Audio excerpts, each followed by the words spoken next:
Iglesia, Alianza Cristiana y Misionera, Providencia.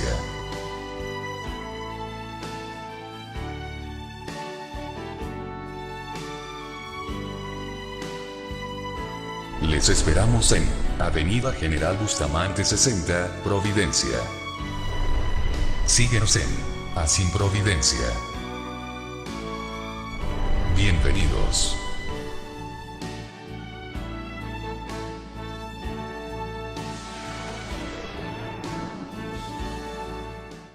He estado reflexionando por varios domingos ya en el libro de Apocalipsis y hemos buscado desde un comienzo rescatar el mensaje que originalmente recibieron ellos, pero también aplicarlo, traerlo a nuestro tiempo hoy, con la finalidad de ser impulsados, motivados a vivir la fe, a perseverar en ella, a ser constantes en medio de los tiempos que nos toca vivir. Esos tiempos están marcados o están indicados desde los primeros capítulos de Apocalipsis como los últimos días, los últimos tiempos. Vamos a leer, por favor, en el capítulo 8, versículo 13. Apocalipsis, capítulo 8, versículo número 13.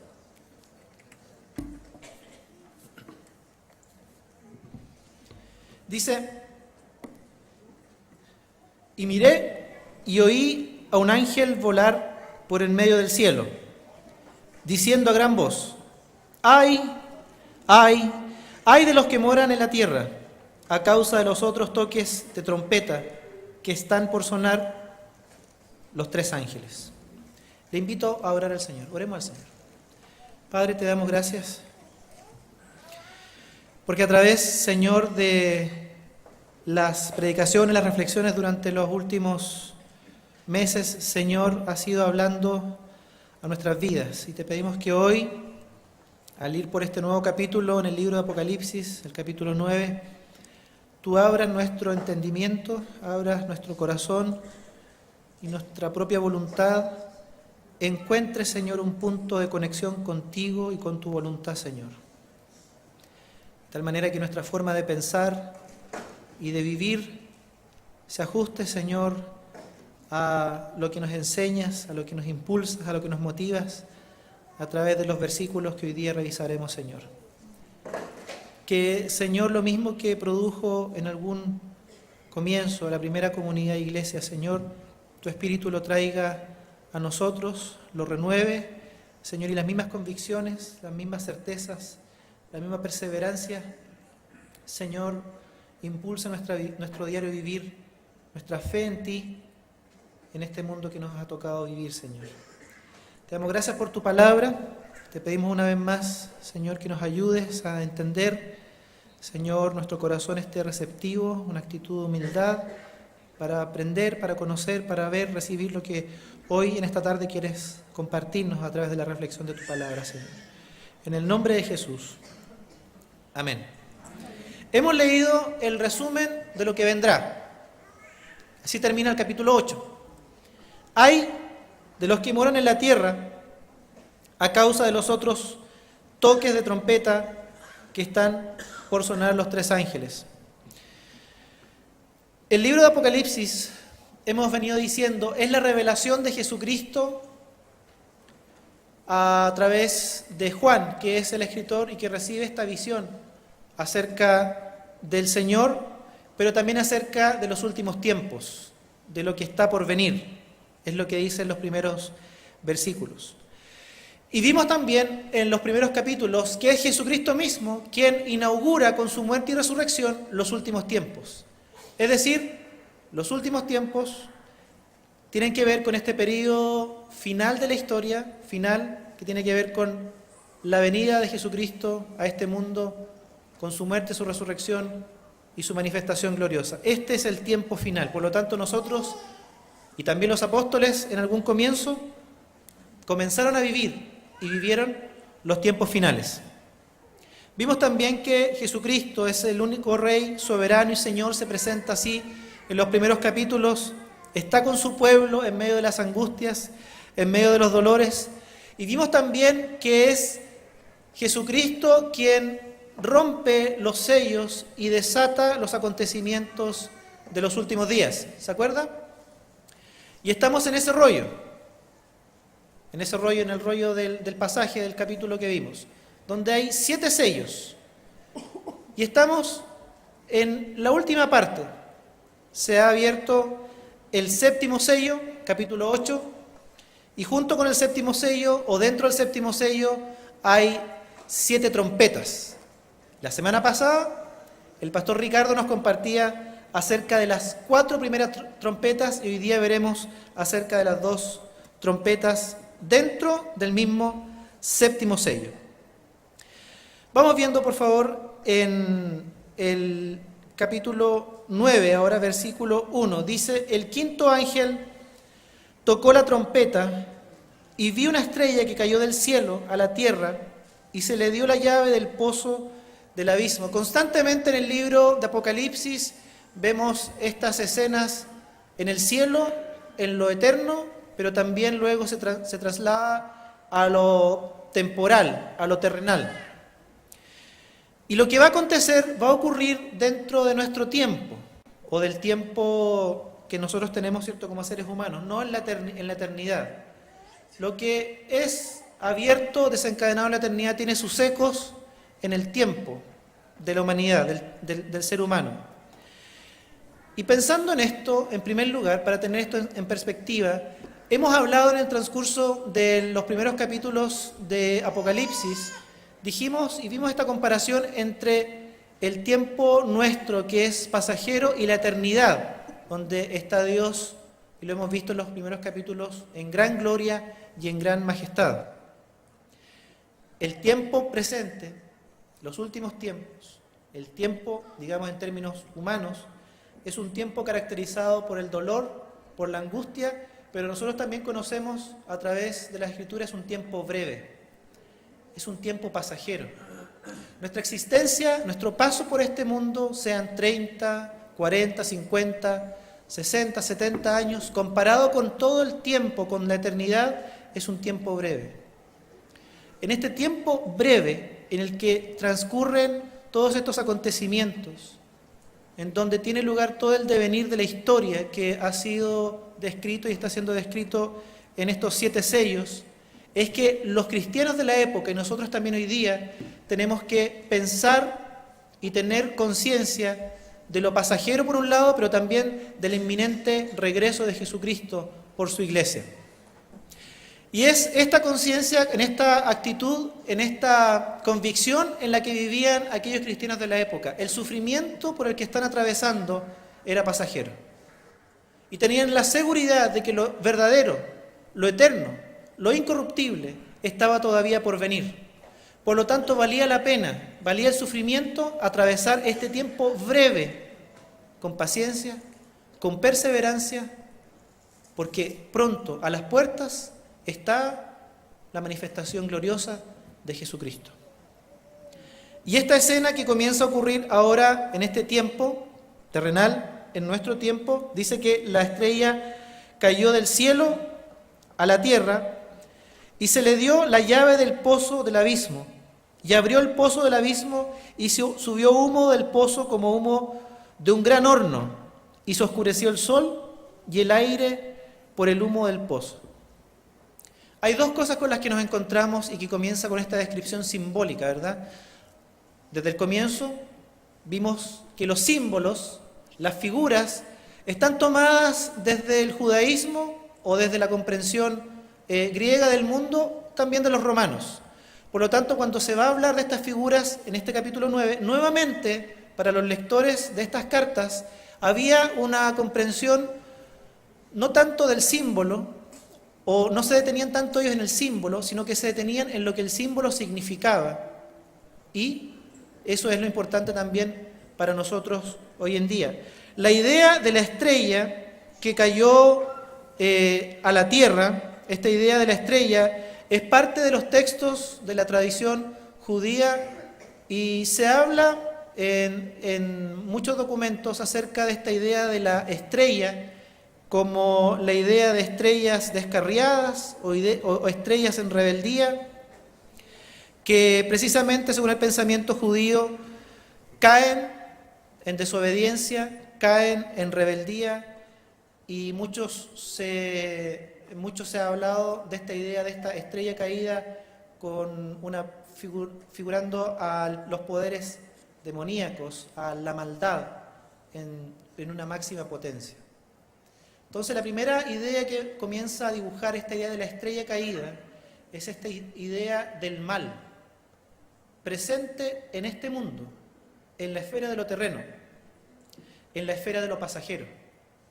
Y su accionar, el accionar de este mal, en rebeldía, es lo que describe la estrella caída, en oposición a Dios, tiene lugar precisamente en la esfera del humano, en la esfera nuestra, en lo terrenal. El segundo elemento simbólico que aparece tiene que ver con el abismo. Dice: y abrió el pozo del abismo y subió humo del pozo como humo de un gran horno. También el abismo tiene su significado y sus ideas dentro del judaísmo, y nosotros conocemos algunas de ellas, porque en el Antiguo Testamento se desarrolla por lo menos en 3 etapas el pensamiento que había en torno al abismo. En Génesis, capítulo 1, uno ve que en el principio las aguas estaban contenidas, aprisionadas en el abismo, y se habla en esos términos del abismo, en términos de algo que está conteniendo, en este caso, en Génesis 1, las aguas. Un segundo paso en el pensamiento judío acerca del abismo va a comenzar a hablar de la idea de la morada de los enemigos de Dios. Un lugar, según Amós, Isaías y también los Salmos, donde también están contenidos, y esta es una de las ideas importantes del abismo, contenido el mal. Más adelante, el abismo se concibió como una gran cima en la tierra. Vemos esta idea, por ejemplo, en Isaías, en donde vemos que los ejércitos rebeldes, caídos, están nuevamente contenidos, están controlados, están prisioneros en el abismo. Y esta es la clase de figura en la que se nos presenta en el texto. Hay maldad que no opera en las esferas celestiales, en lo eterno, digamos, en el trono de Dios, pero sí opera en la esfera terrenal, en la dimensión nuestra, en la de este mundo. Pero el pasaje va a mostrar algo muy particular y que tiene que ver con que fuerzas del mal contenidas en el abismo, en algún momento de esta trompeta, son abiertas y desatadas. Entrará entonces en operación o se desbordará de alguna manera la actividad del mal como nunca antes se había visto sobre la faz de la tierra. Todo lo que en algún momento estuvo contenido, todo lo que en algún momento estuvo cautivo, esta maldad se desborda en algún momento de la historia, pero nuevamente debemos entender a la luz del capítulo que nos ha hablado de Jesucristo tomando el rollo en su mano, el cordero. Esta es una acción que Jesucristo mismo permite en la historia y en el desarrollo, en el devenir de la historia. ¿Qué podemos ir ya rescatando de esto? De lo que va significando para los lectores de la época, pero también para nosotros, de manera transversal. Los horrores que va a experimentar los moradores de la tierra van, de alguna manera, en aumento desde este punto en adelante. De hecho, se describen como 3 ay, o 3 lamentos, que están hablando de horror, de angustia, de desesperación. A partir del 5.º ángel, de esta 5ª trompeta, tiene permiso el desborde del mal contenido de alguna manera hasta el momento. Por lo tanto, es un mal, es un accionar del mal nunca antes visto, sin paralelos en la historia, en el devenir de la historia humana. Versículos 9 y 10. Dice, versículo 3 en adelante, dice: del humo salieron langostas sobre la tierra, y se les dio poder como también tienen los escorpiones de la tierra. Y se les mandó que no dañasen a la hierba de la tierra, ni a cosa verde alguna, ni a ningún árbol, sino solamente a los hombres que no tuviesen el sello de Dios en sus frentes. Y les fue dado no que los matasen, sino que los atormentasen 5 meses. Y su tormento era como tormento de escorpión cuando hiere al hombre. Y en aquellos días los hombres buscarán la muerte, pero no la hallarán. Ansiarán morir, pero la muerte huirá de ellos. El aspecto de las langostas era semejante a caballos preparados para la guerra. En las cabezas tenían como coronas de oro, sus caras eran como caras humanas, tenían cabello como cabello de mujer, sus dientes eran como de leones. Tenían corazas, como corazas de hierro. El ruido de sus alas era como el estruendo de muchos carros, de caballos corriendo a la batalla. Y tenían colas como de escorpiones y también aguijones, y en sus colas tenían poder para dañar a los hombres durante 5 meses. El siguiente símbolo que aparece es este de las langostas, que se les da una serie de características en el desarrollo de los versículos 4 al 10 y que van marcando o van definiendo las características de esta langosta, esta especie de langosta que se describe y que surge, ¿verdad?, del abismo. Es decir, aquella maldad que se va a desbordar tiene su accionar a través de estas langostas. Las langostas en el Antiguo Testamento son el prototipo de destrucción. Siempre traen consigo devastación, desolación. Y la langosta, como hemos visto, se ha recogido en Apocalipsis símbolos que los judíos podían entender y comprender. La langosta en el Antiguo Testamento representa esto, destrucción y devastación, pero completas. Una devastación que no puede detenerse, no se puede contener. Una vez que estos enjambres de estos batallones de langostas, de estos animalitos, aparecían, no había nada que hacer. Las cosechas eran destruidas, pero eran capaces también de devorar no solamente la hierba, el grano, eran capaces y son capaces de devorar absolutamente todo. La langosta en este pasaje está representando, es un emblema, un símbolo de la desolación y de la destrucción que sobrevendrá y que la quinta trompeta está anunciando. Ningún otro símbolo podría ser más apropiado para los judíos de entender el de la langosta, como símbolo de completa desolación, de angustia, de dolor, de padecimiento. Estas langostas aparecen constantemente en el Medio Oriente y para los lectores era clara señal de una destrucción y desolación inminente y sin posibilidades de detenerla. Dice el pasaje que esta destrucción que se avecina y que tiene su origen en el mal que se va a desbordar como nunca antes, este ejército, ¿verdad?, que es representado a través de las langostas, tiene un tiempo muy limitado para accionar. Dice que se les dio poder de solamente 5 meses. Nuevamente vuelve la figura a la idea de la langosta. La langosta tiene un ciclo vital de 5 meses. La langosta no puede aumentar ni puede disminuir su ciclo de vida. Es sí o sí de 5 meses. Así lo ha dicho la naturaleza, así lo ha dicho Dios, su ciclo es de 5 meses. Por lo tanto, en la figura que se está presentando de esta destrucción, de esta desolación por parte de este ejército que se va a levantar, de esta maldad que se va a desbordar sobre el mundo, podemos entender que también va a operar dentro de un rango determinado de tiempo. No es ni más ni menos de lo que tiene establecido Dios. Nuevamente el escritor Juan vuelve sobre esta misma idea. Ahora, aunque en el último tiempo el mal se desborde y tenga que experimentar la humanidad horrores de este tipo que hasta la fecha no tenían paralelo, aún así esto está bajo el control de Dios.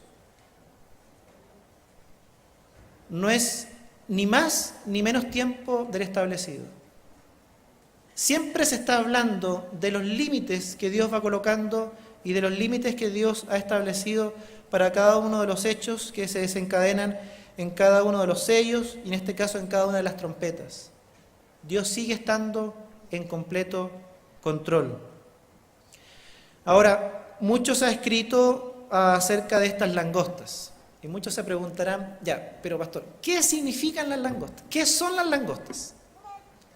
Con toda esta descripción tan rara, ¿verdad? Porque no es solamente la idea de langostas, hay un montón de descripciones que la mezcla también con escorpiones, un ruido de caballos que van hacia la guerra. Muy bien, la primera imagen que se rescata desde el pensamiento judío para los lectores es esta, de un ejército que se avecina para destruir y desolar el mundo en aquel momento. Ahora, dentro del imaginario, ¿verdad?, y alimentados por la fascinación y la atracción por los sucesos horrendos, muchos han llegado a decir que estos son seres reales, que emergen y que pululan y revolotean sobre la faz de la tierra. Nosotros entendemos que es un símbolo, y el símbolo está dado por lo que en aquel momento se entendía acerca de la langosta y de esta amenaza. Lo que realmente debemos reconocer, porque para algunos fue el ejército de los sarracenos que se levantó, para otros el ejército parto que se levantó en algún momento de la historia. Pero fíjense que lo que realmente debemos entender es no quedarnos con la figura del Apocalipsis que se nos presenta, sino que con la idea que nos quiere transmitir, el símbolo. Y lo que realmente nos debe importar y lo que realmente debemos considerar es el resultado de su aparición sobre la faz de la tierra luego de que la quinta trompeta sea tocada. Y tiene que ver con lo que ya hemos dicho, es la devastación, la destrucción, cuya fuerza incontenible no ha tenido paralelo antes de esto, pero que también, y por otro lado, tiene su origen en el mal, pero que aún así, aunque se desborde aparentemente, sin control y sin contención, tiene un tiempo limitado para su accionar, porque Dios sigue estando en control. El versículo 11 habla acerca de, o menciona un nombre, dice, y tienen por rey sobre ellos al ángel del abismo, cuyo nombre en hebreo es Abadón y en griego Apolión. Apolión y Abadón significan otra cosa que destructor, y que no, es el mejor nombre, el nombre más apropiado para describir aquel que comanda este ejército y que encabeza esta destrucción y esta desolación sobre el mundo, sobre la tierra. El versículo 12 nos habla, y debemos detenernos en esto porque es lo que el ángel anunció en el capítulo 8, lo presentó como un ay, y en el versículo 12 se dice, el primer ay pasó, he aquí aún vienen dos ayes después de esto. Lo que está por venir, le está diciendo Juan, o Jesucristo a través de Juan a las iglesias, lo que está por venir es desolación que tiene su origen en el mal. Es una fuerza incontenible. El mal se va a desbordar, va a desolar, va a arrasar con acciones horrorosas, angustiosas, sin precedentes. No van a morir, pero va a venir un tiempo de gran sufrimiento, es lo que está describiendo. Y termina rematando con esta idea del ay, que no es otra cosa que un lamento, un gemir. ¿De qué manera te lo digo? Es como que Juan dijera.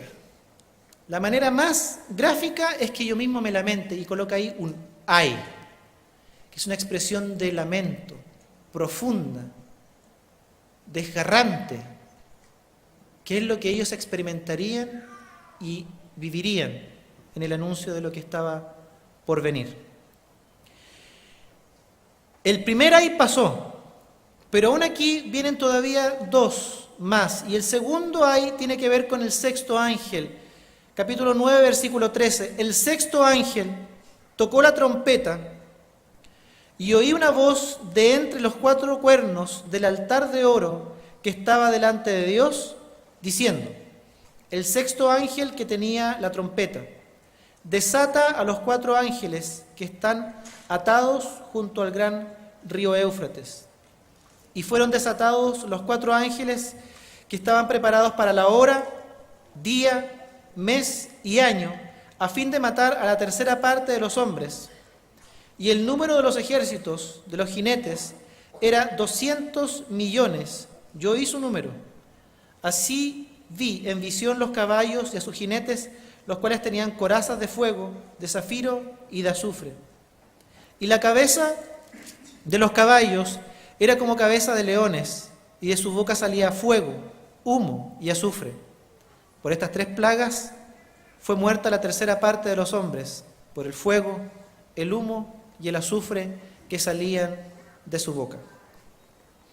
La 6ª trompeta va a mostrar que el horror y el desborde de maldad va a ir nuevamente en aumento, va a crecer, aparentemente sin contención, no puede ser detenido, no se puede parar, aparentemente. Y nuevamente nos encontramos con elementos que tienen que ver con el pensamiento judío y que son claramente reconocibles. Uno los puede ir haciendo los paralelos con el Antiguo Testamento, también se usan imágenes similares. Siempre en el Antiguo Testamento, la ruina de Israel, la invasión, la desgracia, el avance de sus enemigos venía desde el norte, desde el Éufrates.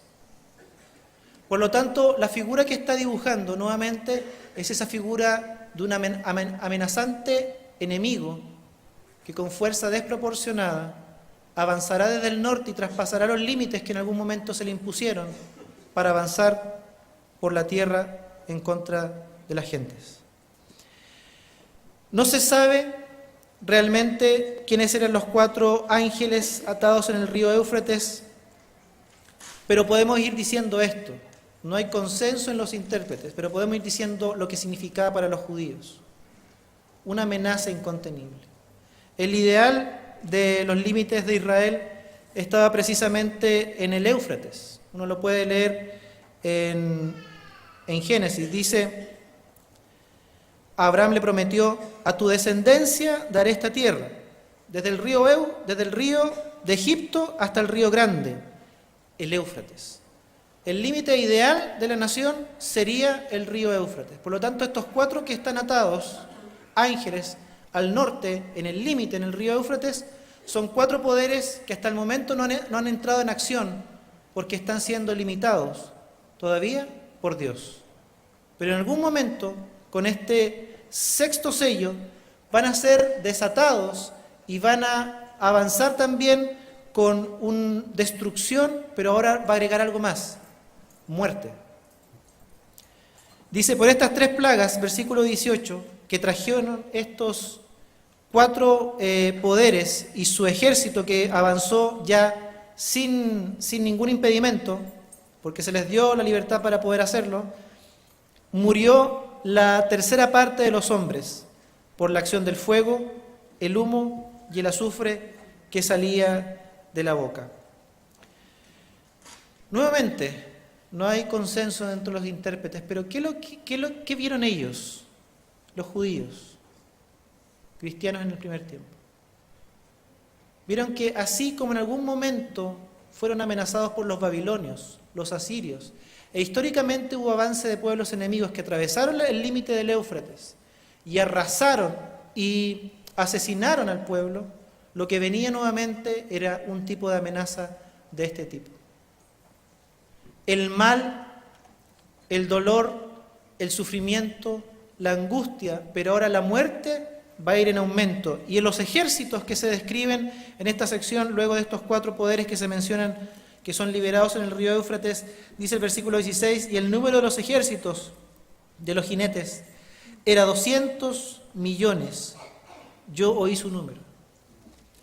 Los ejércitos en la época no eran de 200 millones. Era mucho menor en cantidad. Decir 200 millones era para estar realmente aterrorizado, horrorizado por lo que se estaba anunciando vendría sobre el mundo y sobre los habitantes de la tierra. Es ver o es dibujar en la mente de los lectores un poder incontenible, avasallador, un poder prácticamente ilimitado. Pero Juan ha escrito en los versículos anteriores, o en el versículo 15, dice que están preparados para la hora, el día, el mes y el año indicado. Nuevamente esta maldad que se desbordará y que parece incontenible, porque son ejércitos de miriadas y miriadas, tiene un momento en la historia, en el devenir de la historia para actuar. No es ni antes ni después. Es en el momento preciso que Dios lo tiene contemplado, porque recordemos que Jesucristo, el Señor de la historia, el que ha desatado los 7 sellos y ha dado curso a esta nueva historia, la historia del final de los tiempos. Por lo tanto, esto que habría de venir, esta desolación y esta muerte, nuevamente tenía un punto o estaba circunscrita a los límites que Dios había puesto y que Dios había dado para su accionar. Fíjese que vemos ahora en los versículos siguientes la reacción de las gentes frente a esta desolación, frente a esta ruina, frente a la muerte, frente al incremento del mal, aparentemente desbordado y sin control, al sufrimiento que todo esto produce en los habitantes de la tierra. Hay una muy buena pregunta: ¿cuál será la reacción de la gente? ¿Qué será lo que vio Juan? ¿Cómo habrá reaccionado la gente, los habitantes de la tierra? Versículo 20: y los hombres que no fueron muertos con estas plagas, ni aun así se arrepintieron de las obras de sus manos, ni dejaron de adorar a los demonios, a las imágenes de oro, de plata, de bronce, de piedra y de madera, las cuales no pueden ver, ni oír, ni andar. Y no se arrepintieron de sus homicidios, ni de sus hechicerías, ni de su fornicación, ni de sus hurtos. De alguna manera, está la posibilidad que frente al desastre, a los horrores, a la angustia experimentada sobre la faz de la tierra, que está contemplada dentro del designio de Dios y del devenir de la historia que le pertenece a Jesucristo, de que estos se vuelvan y reconozcan al único Rey y al único Señor. Pero dice el versículo 20 que ni aun con todo este sufrimiento, ni aun con todos los horrores, los hombres de la tierra se volvieron a Dios arrepintiéndose. Fíjese qué interesante lo que menciona el versículo 20, porque habla que no se arrepintieron de sus idolatrías. Y no debemos entenderlo en términos solamente de imágenes, de yeso, de madera o de lo que sea. Recordemos que desde el comienzo de Apocalipsis se ha presentado esta idea de la idolatría, del César, que se sienta en el trono de Dios, pretende en su trono y pretende ser Dios, pretende ser divino y reclama adoración de los que son parte del pueblo de los romanos. Pero estas figuras, ¿verdad?, tanto del César como aquel que pretende ser Dios, y estas figuras también acerca de la idolatría que se presenta en el versículo 20, no son otra cosa que la esencia del pecado de la humanidad, de todo hombre y toda mujer, y que lo hemos mencionado en más de una ocasión. El pecado, en esencia, es idolatría. Es la pretensión de ser mi propio Dios. Es la pretensión de yo decidir lo que es bueno y lo que es malo, de yo gobernar mi vida, de yo ser el que la dirige, el que la controla y el que decide.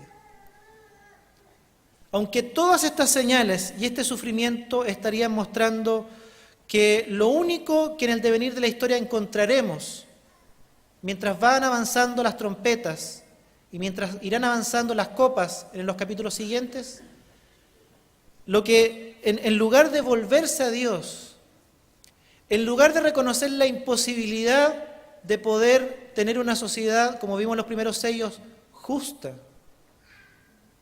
de paz, de estabilidad, de justicia. Aunque se ve que esto es imposible en el transcurso de la historia humana, Lo único que encontramos mientras avanzamos, y nosotros lo podemos comprobar, ¿verdad?, en la historia, mientras lo único que encontramos es desastre, el hombre subyugando a otros, avasallando, las fuerzas del mal pareciendo ser incontenibles, trayendo sobre la tierra destrucción, desolación, incluso muerte. Aún viendo el ser humano todo esto, no se vuelve a Dios. Y no espera en el Dios verdadero que reine en medio de este caos y que intervenga. El hombre sigue empecinado en tener el control de la historia, de la vida, de la sociedad y de su propia existencia, corta, breve, pasajera, dijimos al comienzo. Se sigue volviendo a los ídolos en busca de refugio, se sigue volviendo a los dioses con minúscula, buscando tener esperanza, bajo el nombre y título que le demos, en lugar de volverse a Dios y reconocer que el devenir de la historia no tiene otro curso más que este que está siendo presentado en el desarrollo de estas trompetas. Que el único que puede intervenir es aquel que es el Rey verdadero y que es precisamente a quien la sociedad, la humanidad le ha dado la espalda. Aún así, viendo la imposibilidad de tener otro tipo de vida, de sociedad, de que la historia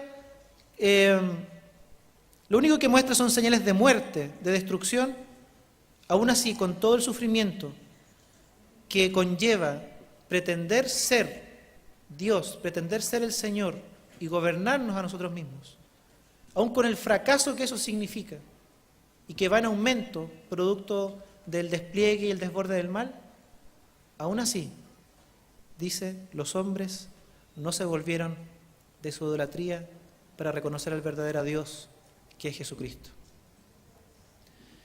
¿Qué nos tiene que decir esto a nosotros? Probablemente, si nos quedamos con la esencia de las imágenes, lo que las imágenes están transmitiendo, y que tiene que ver con todo esto que ya hemos descrito, pareciera ser que las implicancias para nosotros estuvieran claras, o medianamente claras. La historia de Dios, la de los últimos días, esta nueva historia que se abre a través de Jesucristo, por su muerte y resurrección, esa historia que es desatada por Él en los sellos, y que tiene su inicio con su muerte y resurrección, y tiene su final con su retorno glorioso. Esa historia le pertenece a Él. Él está en control absoluto de esta historia que vemos desplegada en la apertura de cada uno de estos sellos. Esta historia está marcada por un emperador, un César, que ha prefigurado la pretensión del hombre de gobernar, de ser Dios y de dejar a Dios a un lado de la humanidad. Esto trae claras consecuencias y tiene claros tintes de sufrimiento, de dolor. Hemos visto que el cosmos en su totalidad es sacudido, producto de esto, en los sellos anteriores. Los habitantes de la tierra se horrorizan al ver esto. Los que pertenecen a Dios y atraviesan brevemente, pasajeramente, por este devenir de la historia, deben mirar con esperanza. Deben mirar y vivir con perseverancia, no exentos del dolor, pero con una esperanza distinta. En lugar de empecinarme en cambiar, ¿cierto? En lugar de empecinarme en refugiarme en ídolos, en el dinero, en mis capacidades, una esperanza en el mundo político que ya nadie tiene. En lugar de refugiarnos en todas estas cosas, en lugar de colocar cualquier otra cosa que sea objeto de nuestra confianza y adoración, en medio del mundo que estamos viviendo, los hijos de Dios, cuando hay sufrimiento, cuando hay dolor, entienden que aún así Dios está en la historia humana y se vuelven a Él, para tener en Él la esperanza, refugiarse en Él, esperar en Él, aunque eso signifique pasar por un breve tiempo, 40, 70, 80 años que vivamos, 90 con lo mucho, aguardando su manifestación gloriosa, donde Él traiga su reino en plenitud y su justicia perfecta completa y su reino de paz, tan opuesto a lo que está experimentando el mundo de aquel entonces y que hoy día se vuelve y se sigue repitiendo, sea manifiesto en su totalidad. El destino del mundo, según el relato de los sellos, que estamos en el 7º ya, inevitablemente será de sufrimiento y de dolor hasta el final del 7º sello, con las trompetas y con las copas de ira. No hay vuelta atrás en la historia humana, en esta nueva historia escrita por Jesucristo.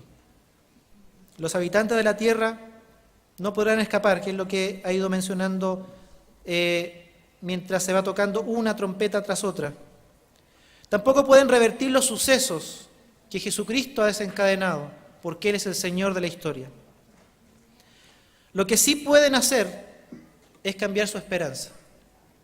Y en medio de un mundo caótico, que cada vez se desborda más en maldad, en destrucción y en muerte, volverse al verdadero Señor y al verdadero Rey. Para tener la esperanza plena de lo que Él puede hacer en este mundo, de lo que Él puede hacer cuando venga a reinar con sus escogidos, con sus hijos y con sus hijas. La pregunta es para nosotros, cuando en nuestro mundo vemos en el devenir de la historia, en el breve periodo de tiempo que nos toca vivir, en esta gran historia de los últimos tiempos, cuando vemos sucesos horrorosos, cuando seguimos viendo injusticias, descalabros en la economía que agobian cada vez más a los que tienen menos, cuando vemos muerte, desolación, guerras por ansias de poder, por la misma pretensión del César, la misma pretensión nuestra, querer ser señores y dioses de nuestra propia existencia. Cuando vemos todos estos horrores y males que para nosotros también, por lo menos para mí, parecen ir en aumento cada vez que van pasando los años. Porque para mí también pareciera ser que el mal fuera en aumento hoy en día. Parece que se desborda inconteniblemente.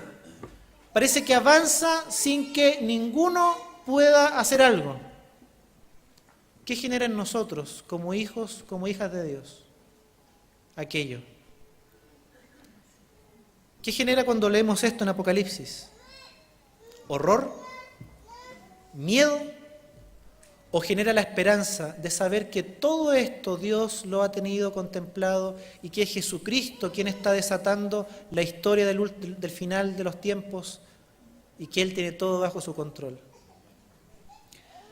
Queridos amigos, amigas que nos acompañan o que nos ven por la señal en internet, cada uno de los sucesos que vemos en la historia humana y que a nosotros nos toca vivir, cuál más o cuál menos, o que vemos a través de las noticias, el desborde de maldad aparentemente incontenible, tendrá su fin cuando Cristo se manifiesta en este mundo.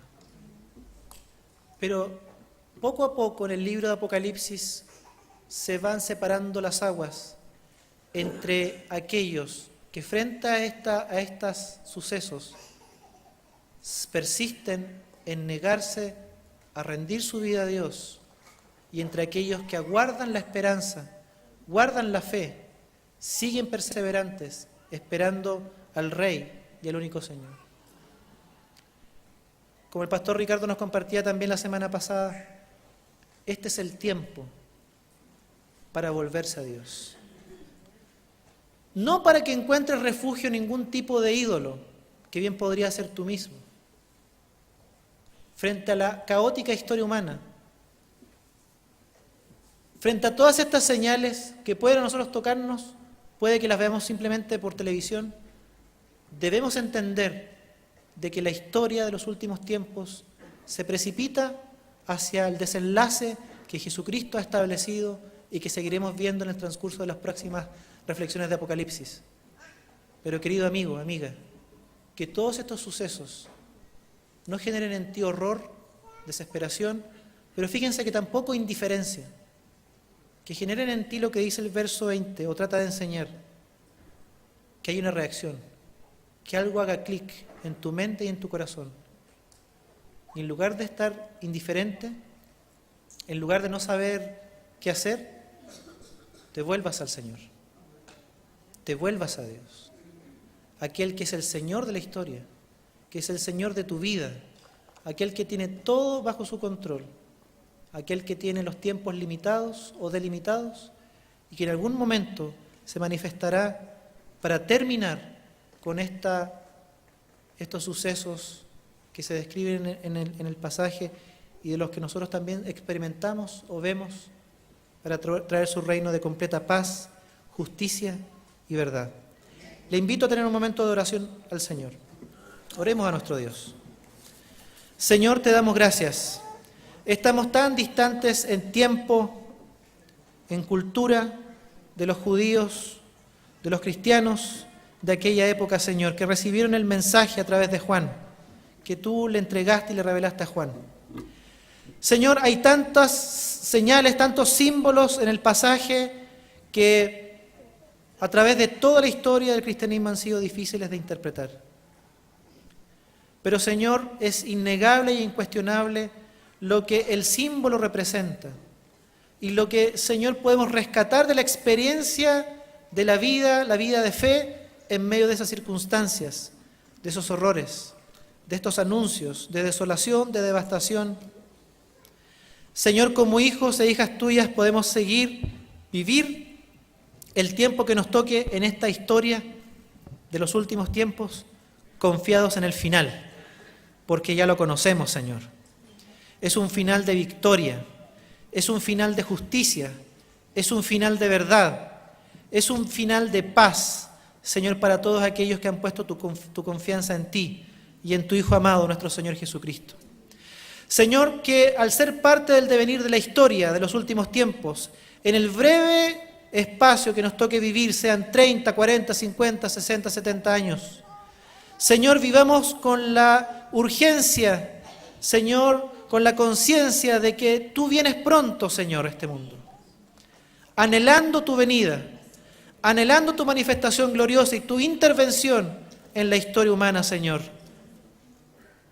Anhelamos, Señor, ese rescate que nos prometiste, Señor, un día.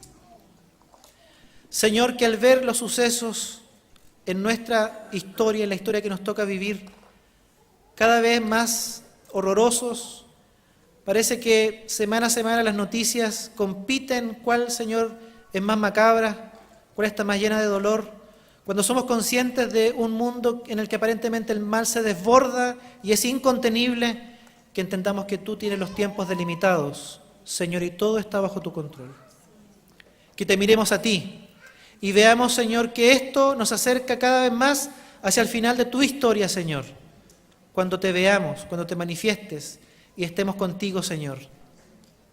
Que todo esto despierte en nosotros esperanza. Señor, despierte en nosotros una fe más madura, Señor, en ti. Una fe que sepa vivir en lo cotidiano y que sepa dar testimonio en lo cotidiano, porque hay muchos todavía que aún no te conocen, Señor. Señor, que los amigos, amigas que nos acompañan, Señor, a través de esta posibilidad que tú les das de escuchar tu palabra, de escuchar la reflexión, puedan también, en medio de la historia que les toca vivir, y que tú bien conoces, volverse a ti, Señor. Señor, queremos rendir nuestro corazón y nuestra vida a ti, el único Dios verdadero, y a Jesucristo, a quien has enviado por nosotros, Señor. Esperamos en ti y confiamos en ti, Señor. No nos has dejado en oscuridad sin comprender, y aunque muchos detalles de los símbolos que hemos visto no los podemos, Señor, entender a cabalidad, el mensaje en su esencia y que se transmite hoy para nosotros, lo entendemos de parte tuya con claridad, Señor. Ayúdanos a vivir esta clase de fe que te glorifique, Señor,